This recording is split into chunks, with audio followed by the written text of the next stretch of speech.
এতিয়া চাব এইটো অমক হৈ গৈছে। এইটো আমি সকলোৱে গম পাইছোঁ, এইটো অসম হ'ব লাগিছিল, অসম হ'ব লাগিছিল, অমক হৈছে। নমস্কাৰ, আজি আমি আমাৰ এই চেনেলত এটা নতুন শিতান আৰম্ভ কৰিম। এটা নতুন প্লেলিষ্ট হ'ব আজিৰ পৰা, আৰু সেই শিতানটোৰ নাম হৈছে ব্যাকৰণৰ কথা।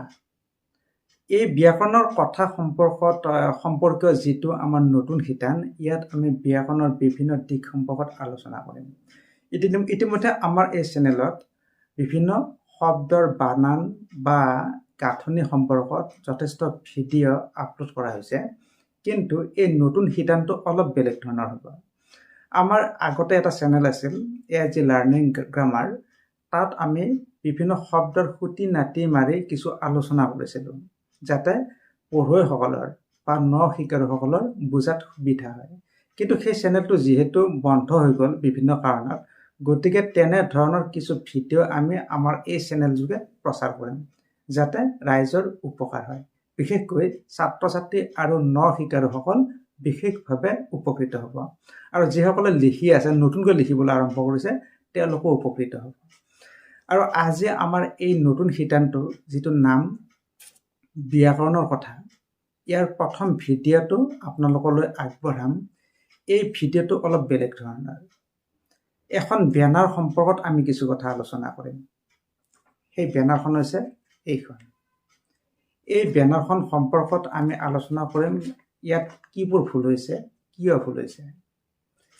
এইখন হৈছে বেতকুছি হাইস্কুলত যিটো মেট্ৰিকৰ চেণ্টাৰ হৈছিল, তাৰ সন্মুখত পৰীক্ষাৰ্থীসকলক উদ্দেশ্যি দিয়া এখন ঘোষণা পত্ৰ। এইখন এগৰাকী মোৰ বন্ধুৱে ফটো মাৰি তেওঁ দুটামান ৰঙা চিন দি য'ত য'ত ভুল হৈছে পঠিয়াইছিল। আচলতে ইয়াৰ উপৰিও, চিন দিয়াবোৰৰ উপৰিও আৰু বহু ভুল আছে। এই ভুলবোৰ আমি আলোচনা কৰিম। এই ভুলবোৰৰ শুদ্ধ ৰূপ কি, সেইবোৰ আলোচনা কৰিম। কথা হ'ল কি, মই কাকো দোষাৰোপ দিয়া নাই। এনেধৰণৰ কিছু গুৰুত্বপূৰ্ণ কামত আমি ভাল দায়িত্বশীল মানুহ কিছুমানক নিয়োগ কৰিব লাগে। পৰীক্ষাৰ দৰে এটা গুৰুত্বপূৰ্ণ বিষয়, তাতে মেট্ৰিক। গতিকে মেট্ৰিকৰ পৰীক্ষাৰ্থীসকলৰ উদ্দেশ্যি যিখন ঘোষণা পত্ৰ দিয়া আছিল, তাত এনেকুৱা গুৰুতৰ ভুলবোৰ আমি কেতিয়াও কামনা নকৰোঁ। এইবোৰ হ'ল কিয়? এনে কিছুমান বিষয়া, এনে কিছুমান কৰ্মচাৰী আছে, যিসকলে মনোযোগ দি কাম নকৰে, আৰু তাৰে ফলশ্ৰুতি হৈছে এইখন। সেই যি কি নহওক, ভুলটো ভুলে হৈ গ'ল। ইয়াৰ শুদ্ধ ৰূপটো কি, আগলৈ যাতে এনেকুৱা ভুল নহয়, তাৰ কাৰণে মই আজি এই ভিডিঅ'টো প্ৰস্তুত কৰিছোঁ। ইয়াৰ শুদ্ধ ৰূপবোৰ মই দেখুৱাম, মনোযোগ দি আপোনালোকে চাওক। সকলোকে মই কোৱা নাই, যিসকলে নাজানে তেওঁলোকক আজি এই ভিডিঅ'টোৰ যোগেদি মই শুদ্ধ ৰূপবোৰ দেখুৱাম। গতিকে দেৰি নকৰোঁ, আহক আমি ভিডিঅ'টোৰ মাজলৈ আগবাঢ়ি যাওঁ, আৰু এনে ভুল যাতে ভৱিষ্যতে আমাৰো নহয়, তাৰ প্ৰতি লক্ষ্য ৰাখোঁ। মই এতিয়া এই ঘোষণা পত্ৰখন শুধৰণি কৰি যাম, আপোনালোকে চাই যাব। ইয়াত ওপৰত লিখা হৈছে হাইস্কুল শিক্ষান্ত পৰীক্ষা 2024। এইটো ঠিকে আছে। আৰু ইয়াত তলত আছে কি, কেন্দ্ৰ বেতকুছি হাইস্কুল, খাওঁকুছি, গুৱাহাটী 40, কামৰূপ অসম। এইখিনিত কি ভুল হৈছে সেইটো চাব। ইয়াতে কেন্দ্ৰৰ আমি প্ৰথম আখৰটো দেখিছোঁ ক, ইয়াত একাৰ এডাল আছে। আচলতে এই একাৰডাল ইয়াত নহয়। কিয় নহয়? আমি অসমীয়া ভাষাত দুডাল একাৰ পাওঁ। এডাল হৈছে এইটো আৰু এডাল হৈছে এইটো। ওপৰত মাত্ৰা আছে। এডাল একাৰৰ ওপৰত মাত্ৰা নাই, এডালৰ ওপৰত মাত্ৰা আছে। এই একাৰডাল হৈছে কোনো এটা শব্দৰ মাজত যদি একাৰ দিওঁ, এই মাত্ৰা থকা একাৰডাল দিব লাগে। আৰু এইটো হৈছে কোনো এটা শব্দৰ প্ৰথমত যদি একাৰ হয়, তেতিয়াহ'লে এই ওপৰত মাত্ৰা নথকা একাৰডাল দিব লাগে, তেতিয়া শব্দটো দেখাত ভাল হয়। এতিয়া চাব, কেন্দ্ৰত এতিয়া মাত্ৰা লাগি আছে, এইটো মাজত দিয়া একাৰহে, এই কাষৰ একাৰডাল হ'ব লাগিছিল। আৰু ইয়াত এই যি বিসৰ্গটো আছে, এইটো লাগি গৈছে, লাগি যাব নালাগে। ইয়াত এটা স্পেচ হ'ব লাগে, স্পেচ হ'ব লাগে। আৰু বেতকুচি এই একাডালৰ মাজৰডাল আহি গৈছে, হ'ব লাগিছিল কাষৰ এইডাল। বাকীখিনি ঠিকে আছে। সাউকুচি গুৱাহাটী 40, কামৰূপ মহানগৰ অসম, এইখিনি ঠিকে আছে। তলত আছে কি আছে, কেন্দ্ৰৰ তৰফৰ পৰা পৰীক্ষাৰ্থীসকললৈ দিব লগা নিৰ্দেশাৱলী। ইয়াতো প্ৰথম একাৰডাল ভুল, মাজৰ একাৰ বহি গৈছে, হ'ব লাগিছিল এইডাল। তৰফৰ পৰা ঠিকে আছে। পৰাটো বহুতে লগাইও দিয়ে, ব্যাকৰণত কিছুমান নিয়ম আছে লগাই দিব লাগে বুলি, কিন্তু আজিকালি সাধাৰণতে লগাই নিদিয়ে, গতিকে এইটো বিশেষ ভুল বুলি ধৰিব নোৱাৰোঁ। পৰীক্ষাৰ্থীসকললৈ এইটো ঠিকে আছে, কিন্তু এই ঐকাৰো একাৰ যিদৰে দুডাল, ঐকাৰো দুডাল আছে। এইডাল কাষৰ ঐকাৰহে, ওপৰত মাত্ৰা নাই, গতিকে মাত্ৰা থকা ঐকাৰডাল দিব লাগিছিল। দিব লগা নিৰ্দেশাৱলী ঠিকে আছে। তাৰ পাছত আছে পৰীক্ষাৰ্থীসকললৈ। ইয়াতে চাব ৰেফডাল, এই শব্দটো এইটো আছে শব্দটো, গতিকে ৰেফডাল আমি থৰ ওপৰতো দিব পাৰোঁ আৰু দীৰ্ঘইকাৰডালৰ ওপৰতো দিব পাৰোঁ, কিন্তু থটোৰ ওপৰত দিয়াটো বেছি যুগুত। সি যিকি এইটো আমি বিশেষ ভুল বুলি ক'ব নোৱাৰোঁ।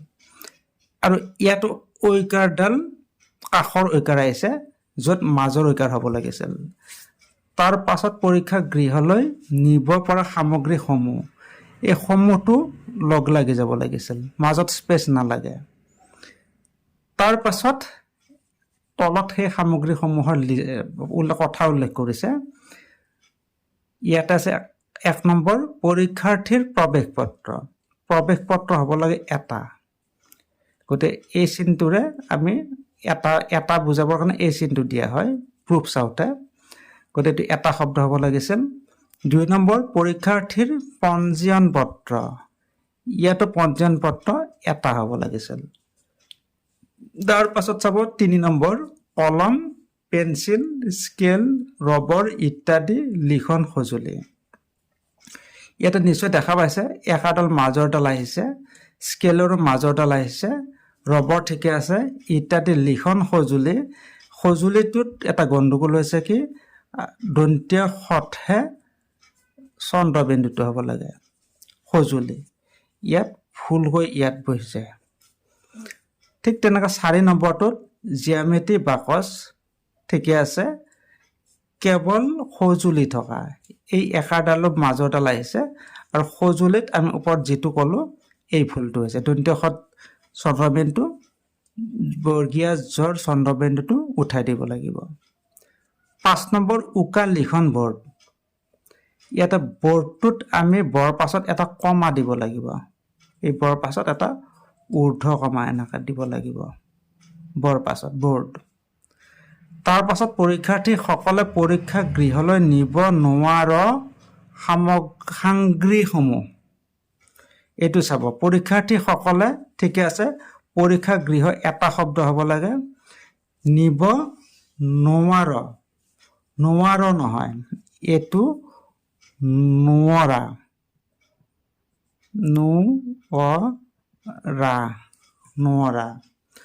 বহুতেই এইটো আকৌ নোৱাৰা কয়,